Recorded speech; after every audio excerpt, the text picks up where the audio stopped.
Hi guys, അപ്പോൾ നമുക്കിന്ന് mister DIY visit ചെയ്യാൻ വേണ്ടി പോവാം. വിസിറ്റ് മാത്രമല്ല, ജസ്റ്റ് നമുക്ക് എന്തെങ്കിലുമൊക്കെ എന്താ അഫോർഡബിളാണ്. പക്ഷെ എന്നാലും നമുക്ക് വേണമെന്ന് തോന്നുന്ന 2-3 കാര്യങ്ങളൊക്കെ വാങ്ങാനുള്ള രീതിക്കാണ് നമ്മൾ മിസ്റ്റർ DIY പോയത്. ചെന്ന് കയറിയപ്പോൾ തന്നെ ഇങ്ങനെയുള്ള സ്റ്റേഷനറി ഐറ്റംസും കാര്യങ്ങളൊക്കെയാണ് ഞാൻ നോക്കിയിട്ടുണ്ടായിരുന്നത്. ഗ്രൗണ്ട് ഫ്ലോറിൽ അതൊക്കെ തന്നെ ഉള്ളത്. പൗച്ച്, സ്റ്റേഷനറി, പിന്നെ കുറേ സ്റ്റിക്കേഴ്സ് കാര്യങ്ങൾ, അങ്ങനെ കുറേ കാര്യങ്ങളൊക്കെയാണ് ഉള്ളത് അവിടെ. അത്യാവശ്യം നല്ല അഫോർഡബിളായിട്ടാണ് തോന്നിയത്. പിന്നെ ക്യൂട്ടായിട്ടുള്ള കപ്പ്, ചീപ്പ്, പിന്നെ ജ്വല്ലറി ഐറ്റംസൊക്കെ ഉണ്ട്. ഇതിനൊക്കെ 81 എന്നൊക്കെ പറയണത് എനിക്ക് അഫോർഡബിളായിട്ടാണ് കൈസ് തോന്നിയത്. ചില വീഡിയോസിലൊക്കെ പറയുന്നുണ്ട് കുറച്ച് റേറ്റ് കൂടുതലാണെന്ന്.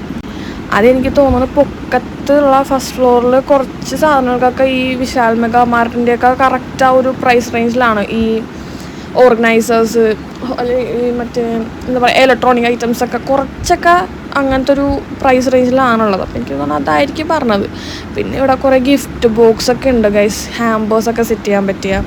പിന്നെ നമ്മൾ മിററൊക്കെ നോക്കി, അത്യാവശ്യം നല്ല മിററാണ്. നമുക്ക് ടേബിളിലൊക്കെ നല്ല ഡെക്കോർ ചെയ്ത് വെക്കാൻ പറഞ്ഞ അടിപൊളി മിററാണ്. പിന്നെ നേരെ നമ്മൾ ഫസ്റ്റ് ഫ്ലോറിൽ പോയി. നമ്മൾ മെയിനായിട്ടും ഈ പോർട്ടബിളായിട്ടുള്ള ഫാൻ ഉണ്ടെങ്കിൽ വാങ്ങാമെന്നുള്ള മെയിൻ ഉദ്ദേശത്തോടെയാണ് പോയത്. അപ്പോൾ നമ്മളത് പോയി. ഈ എക്സ്പ്രഷൻ എന്താണെന്ന് വെച്ചാൽ നമ്മളത് നോക്കിക്കൊണ്ടിരിക്കുന്ന സമയത്ത് ഈ ട്രാൻസിഷനൊക്കെ യൂസ് ചെയ്യണ ഒരു ലൈറ്റ് ഉണ്ടല്ലോ, അതിനകത്ത് എന്തോ പേര് പറഞ്ഞേ, ആ സാധനമൊക്കെ അവിടെ വന്ന കസ്റ്റമേഴ്സ് 2 പേര് താഴത്തൊക്കെ ഇട്ടാകെ ഒച്ചപ്പാടൊക്കെ ആയിരുന്നു. അപ്പോൾ അതിൻ്റെ ഒരു എക്സ്പ്രഷനായിരുന്നു. പിന്നെ lunch box, organisers, water bottle, അങ്ങനെ കുറേ സാധനങ്ങളുണ്ട്. ഇത് കണ്ടോ ഗൈസ്, ജ്വല്ലറി ബോക്സാണ്.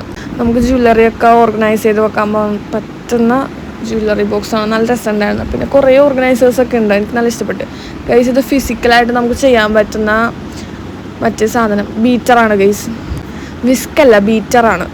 അങ്ങനെ ഫിസിക്കലി നമുക്കിങ്ങനെ പ്രസ് ചെയ്ത്, അതെന്തോ 97 അങ്ങനെ എന്തോ. ഇത് പിന്നെ സ്റ്റീലിൻ്റെ സ്ട്രോ ആൻഡ് കൂടെ ഇത് ക്ലീൻ ചെയ്യാനുള്ള സിസ്റ്റമാറ്റിക്കൽ സംഭവങ്ങളൊക്കെ ഉണ്ട്. പിന്നെയും താഴത്താണോ പൊക്കത്താണെന്ന് എനിക്ക് ഓർമ്മയില്ല. ഇത് സെൻട്രൽ കാൻഡിൽസും അങ്ങനത്തെ ഏരിയയിലൊക്കെ നമ്മൾ പോയി. പിന്നെ താഴെ വേറെ സംഭവം എന്ന് വെച്ചാൽ ഇത് ക്യാൻവാസാണ്. ക്യാൻവാസിൻ്റെ പുറകെ വാട്ടർ കളറൊക്കെ ഉണ്ട്. അപ്പോൾ 1 ടൈം യൂസിനൊക്കെ പറ്റുന്ന ഒരു ഗിഫ്റ്റിംഗ് ഓപ്ഷനായിട്ടൊക്കെ എനിക്ക് തോന്നി, പിള്ളേർക്കൊക്കെ ഗിഫ്റ്റ് ചെയ്യാൻ പറ്റുന്ന ഒരു ഓപ്ഷൻ. പിന്നെ നമ്മൾ കുറച്ച് സാധനങ്ങളൊക്കെ വാങ്ങിച്ച് നേരെ വീട്ടിലേക്ക് വന്നു. പിന്നെ നമ്മൾ മെയിനായിട്ട് വാങ്ങിച്ചത് ഈ സാധനം ആയതുകൊണ്ട് പിന്നെ ഇതിൽ കിടന്നുള്ള കളിയായിരുന്നു. ഇതിൻ്റെ സിസ്റ്റമാറ്റിക്കലായിട്ടുള്ള പ്രോസസ്സിങ് ഒക്കെ എങ്ങനെയാണ് ഇപ്പോൾ കാണിച്ചതെന്ന് വെച്ചാൽ നമുക്ക് ഹാങ് ചെയ്തിട്ടൊക്കെ പോവാം. പിന്നെ ഇതിൻ്റെ ഒപ്പം കിട്ടിയ സ്റ്റിക്കറാണ് ഗൈസ്, ഫ്രണ്ടിൽ നല്ല ക്യൂട്ടായിട്ടൊക്കെ ആകാൻ പറ്റില്ല. മിസ്റ്റർ DIY തന്നെ ക്യൂട്ടാണല്ലോ. പിന്നത്തെ വീഡിയോ ഇത്രയേ ഉള്ളൂ. Love you and by.